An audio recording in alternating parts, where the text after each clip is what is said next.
Hey boys, welcome back to some more NRL SUPERCOACH 2018, and we are one day away from the NRL season kicking off, which is extremely exciting. Obviously, we're all extremely hyped for that, but also the SUPERCOACH is basically upon us. I had a week off, which was good because it sort of made the NRL season come along a bit quicker, and now we're pretty much into it. Now I put my initial video up a few weeks ago now, just the initial team, the announcement of the series starting up, and yeah, open the league up. So everyone that could joined. Unfortunately, the spaces are limited, so you know some people missed out.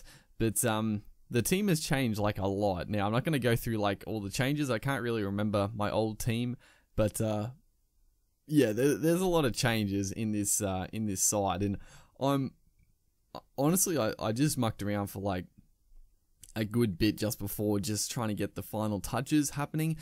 It could potentially still change, but I'm pretty happy with how things are. There's a couple of issues I have, but yeah, there's still a few things. There's still a few things that I'm just tossing up. Most of it's pretty good though. So the hookers are set. They're set in stone. We got Cameron Smith, Damien Cook.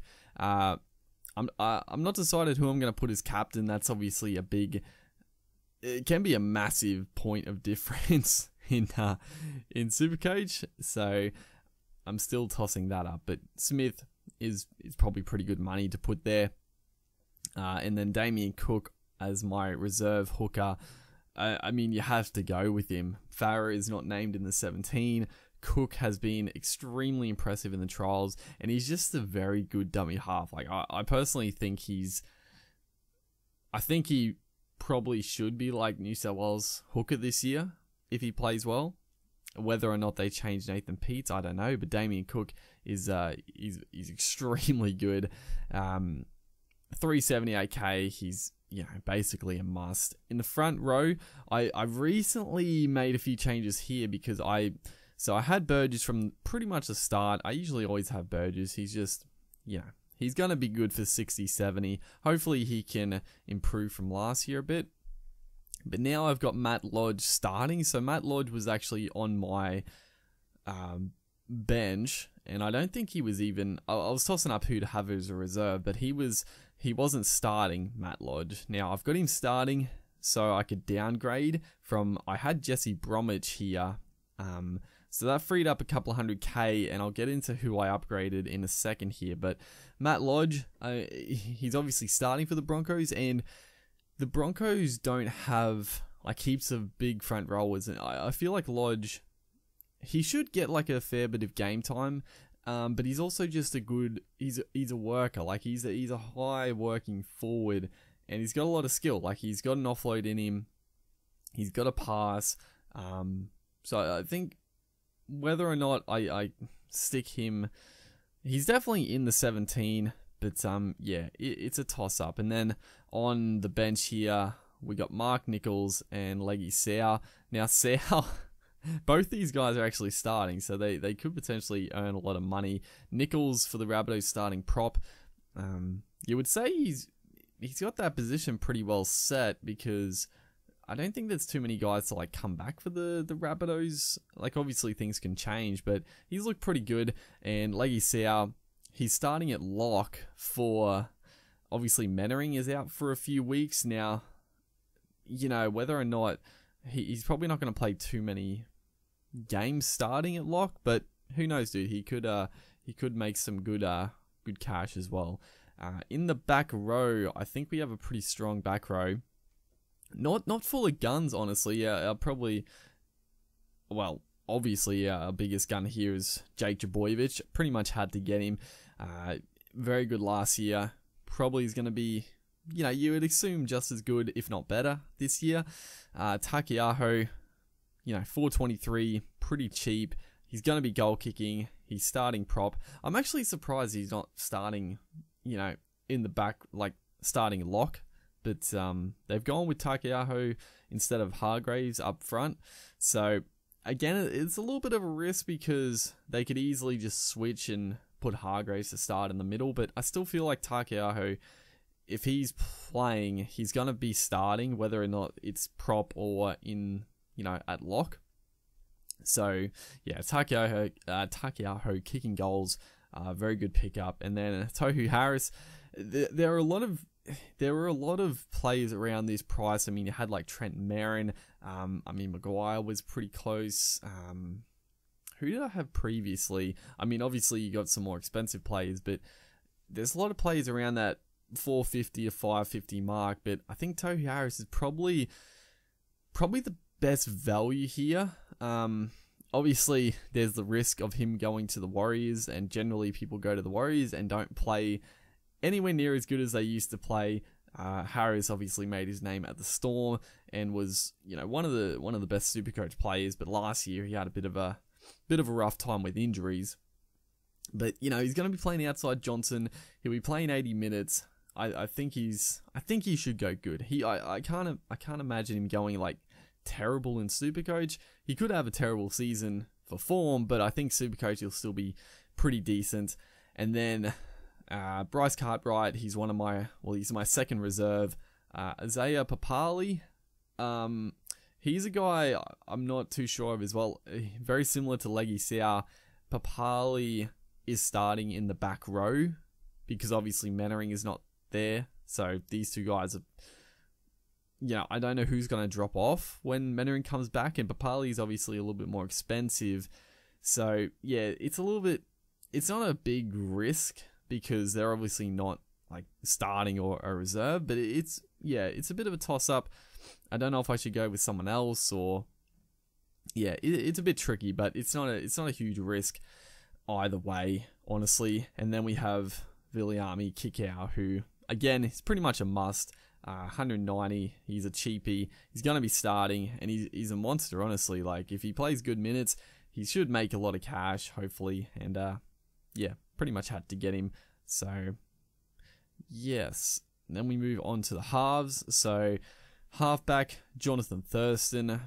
Again, he's pretty much just a gimme, honestly. Like, he's one of the cheaper halfbacks you can get. I mean, most of the guns are like way more expensive, but Thurston,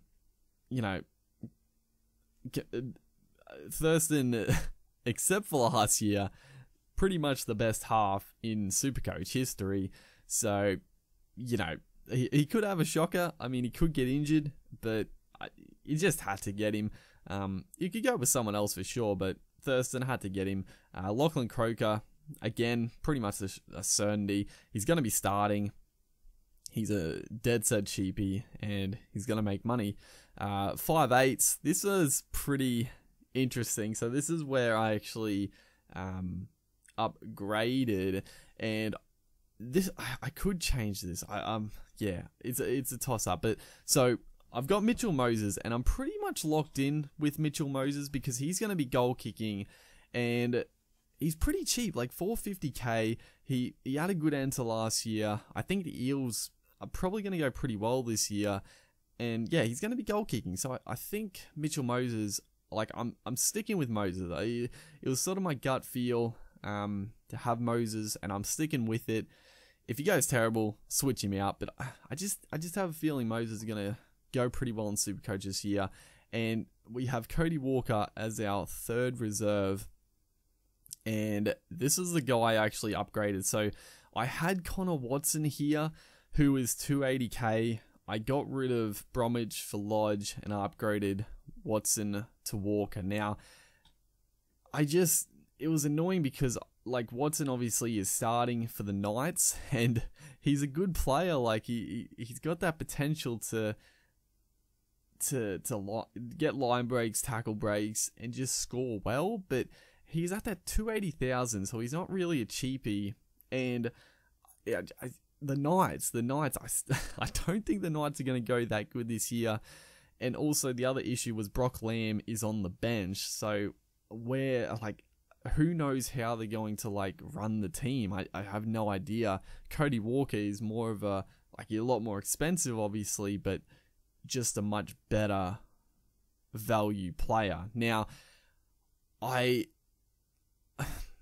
it's tricky. I feel like I might make a couple of changes here. I feel like I potentially might trade Walker out for somebody a little bit cheaper. I don't know if I'm going to go back down to Connor Watson, but again, it's a little tricky around the halves because there's not too many like genuine decent players much cheaper. They're either like really cheap and not good, or they're either the same price or a lot more expensive. So Connor Watson is sort of like, like what I sort of want to do is potentially like drop Cody Walker for someone a little bit cheaper and upgrade like a probably Papali to a better player, because Papali I feel like is probably the most likely to drop out of the Warriors team, or Leggy Sao.